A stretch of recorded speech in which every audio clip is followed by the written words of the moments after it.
Bon mercredi, bienvenue dans votre émission de la Victoire de l'amour. J'espère que vous allez bien ce matin. Comme on le fait tous les mercredis, on rejoint quelqu'un qu'on apprécie beaucoup, notre amie Marie-Jeanne.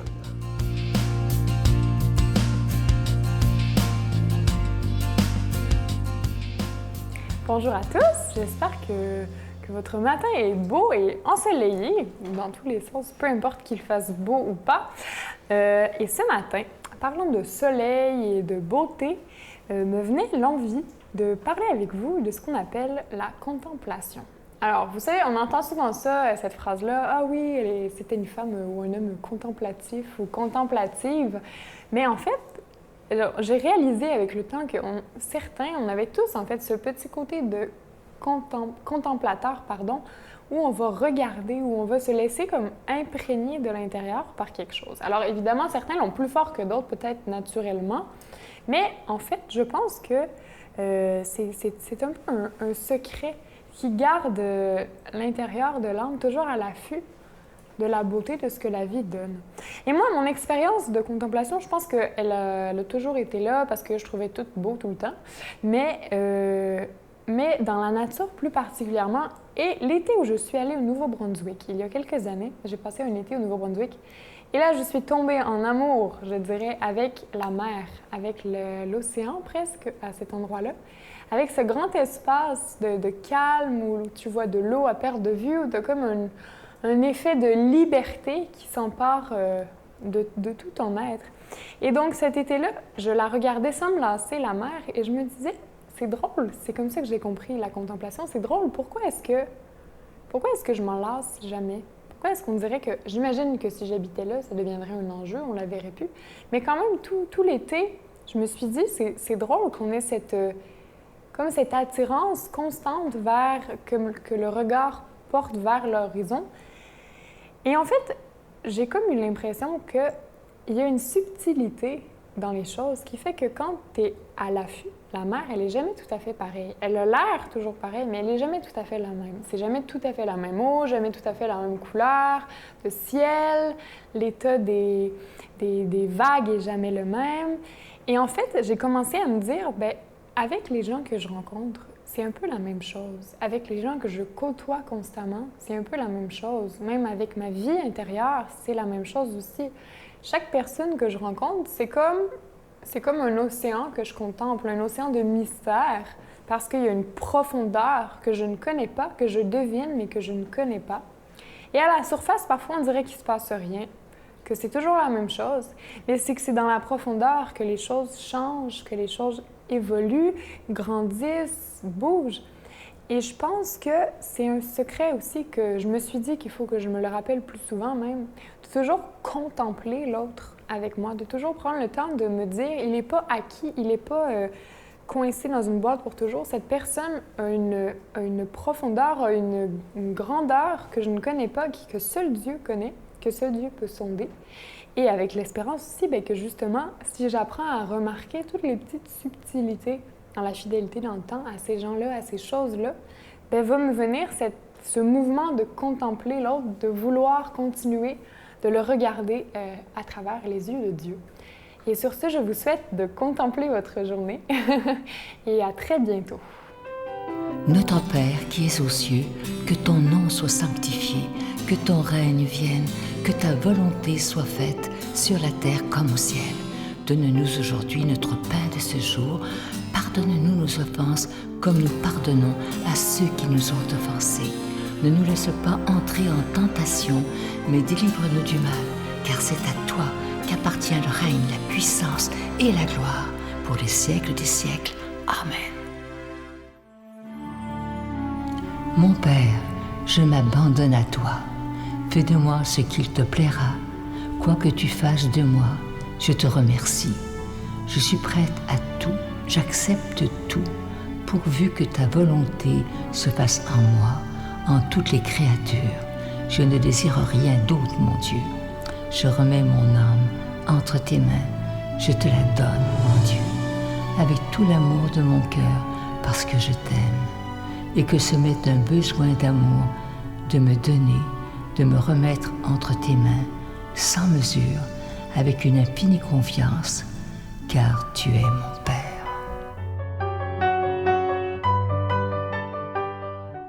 Je prends quelques instants pour solliciter votre aide pour le ministère de la Victoire de l'amour. Je vous rappelle tout d'abord qu'on doit payer pour être à la télévision, que ce soit pour la production et la diffusion. Mais imaginez, ça fait maintenant plus de 24 ans que cette émission existe grâce à la prière soutenue, mais aussi à votre soutien financier. Et je tiens à vous en remercier de tout cœur parce que tout ça, ça tient absolument du miracle. Je vous rappelle qu'avec un don de 25 $, vous recevrez un cadeau du mois. Et ce mois-ci, c'est une belle exclusivité de la Victoire de l'amour. C'est fabriqué au Québec par des artisans.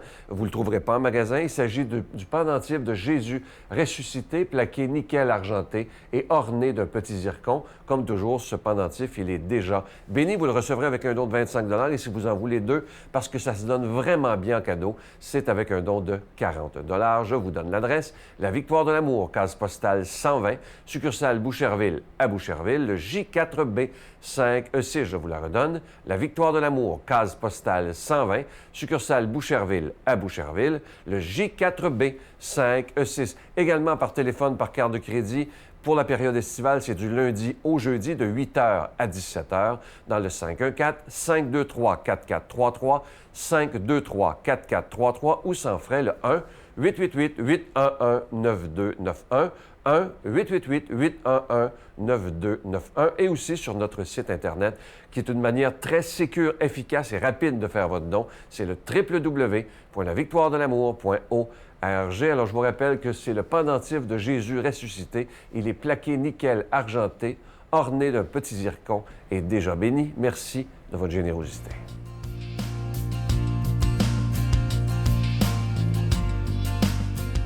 Mon Dieu, donnez-moi la sérénité d'accepter les choses que je ne peux changer, le courage de changer les choses que je peux et la sagesse d'en connaître la différence. Amen. Aujourd'hui, la parole de Dieu est proclamée par notre ami, l'abbé Éloi Giard.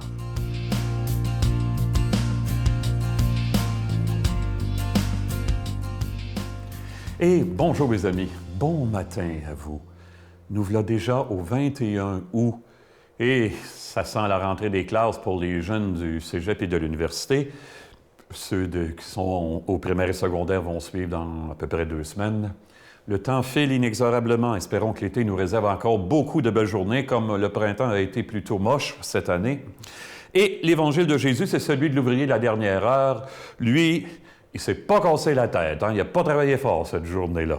Alors, on va voir ce que Jésus veut nous dire et nous provoquer. Il y a des belles choses à nous dire. On est dans l'Évangile de Matthieu. Jésus disait cette parabole. Le royaume des cieux est comparable au maître d'un domaine qui sortit dès le matin afin d'embaucher des ouvriers pour sa vigne. Il s'est mis d'accord avec eux sur le salaire de la journée, 1 denier, c'est-à-dire 1 pièce d'argent. Et il les envoya à sa vigne. Sorti vers 9 heures, il en vit d'autres qui étaient là sur la place sans rien faire. Et à ceux-là, il dit, « Allez à ma vigne, vous aussi, et je vous donnerai ce qui est juste. » Ils y allèrent. Il sortit de nouveau vers midi, puis vers 3 heures, et fit de même. Vers 5 heures, il sortit encore, en trouva d'autres qui étaient là, et leur dit, « Pourquoi êtes-vous restés là toute la journée sans rien faire? » Ils lui répondirent, « Parce que personne ne nous a embauchés. » Il leur dit, « Allez à ma vigne, vous aussi. » Le soir venu, le maître de la vigne dit à son intendant, « Appelle les ouvriers et distribue le salaire, en commençant par les derniers pour finir par les premiers. » Ceux qui avaient commencé à 5 heures s'avancèrent et reçurent chacun 1 pièce d'1 denier. Quand vint le tour des premiers, ils pensaient recevoir davantage, mais ils reçurent, eux aussi, chacun 1 pièce d'1 denier. En la recevant, ils récriminaient contre le maître du domaine. « Ceux-là, les derniers venus, n'ont fait qu'1 heure, et tu les traites à l'égal de nous, qui avons enduré le poids du jour et de la chaleur. » Mais le maître répondit à l'un d'entre eux, « Mon ami, je ne suis pas injuste envers toi. N'as-tu pas été d'accord avec moi pour 1 denier? Prends ce qui te revient et va-t'en. Je veux donner au dernier venu autant qu'à toi. N'ai-je pas le droit de faire ce que je veux de mes biens?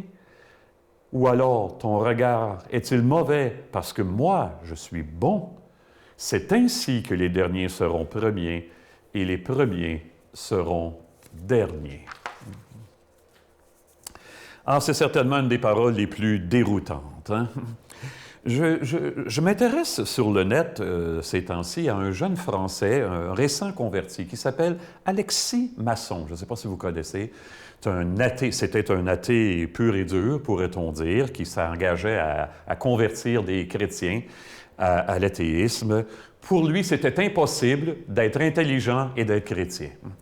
Il soupçonnait aussi, il taxait, c'est-à-dire le christianisme, d'intolérance, d'obscurantisme, c'est-à-dire d'opposer à l'instruction, à la culture, de crédulité.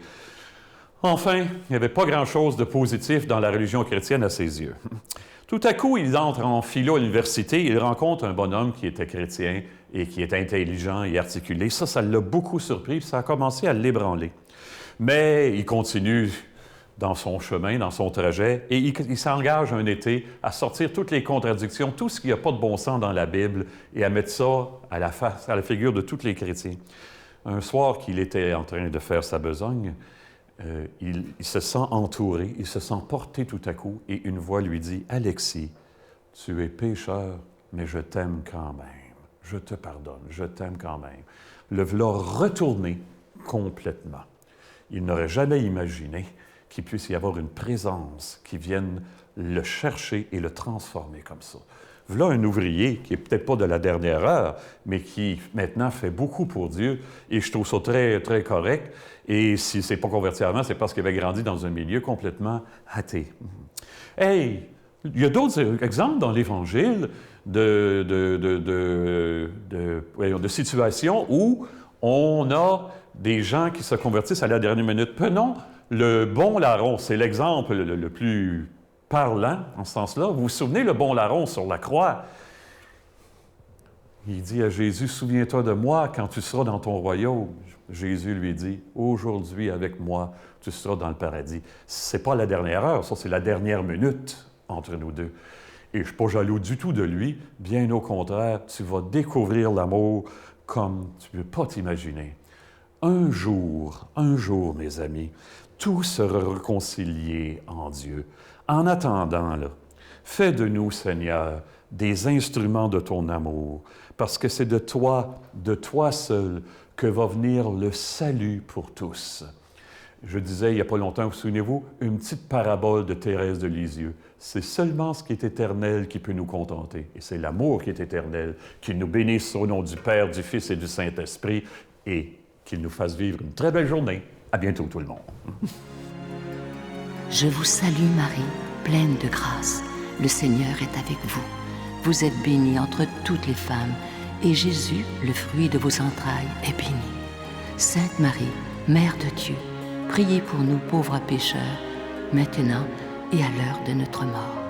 Amen.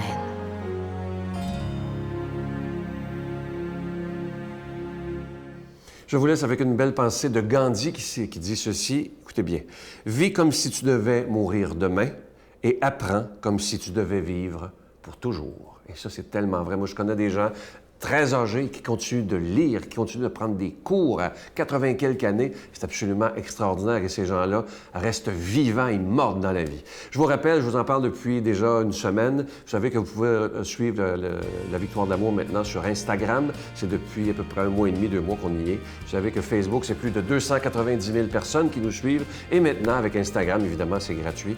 Vous pouvez nous suivre. Et vous savez que c'est très important pour la Victoire d'amour. On a commencé avec la télévision. On va y rester, bien entendu. Mais de se servir de tous les moyens technologiques pour annoncer la parole de Dieu, c'est ce que nous allons faire. Je vous souhaite une belle journée. À demain. Bye.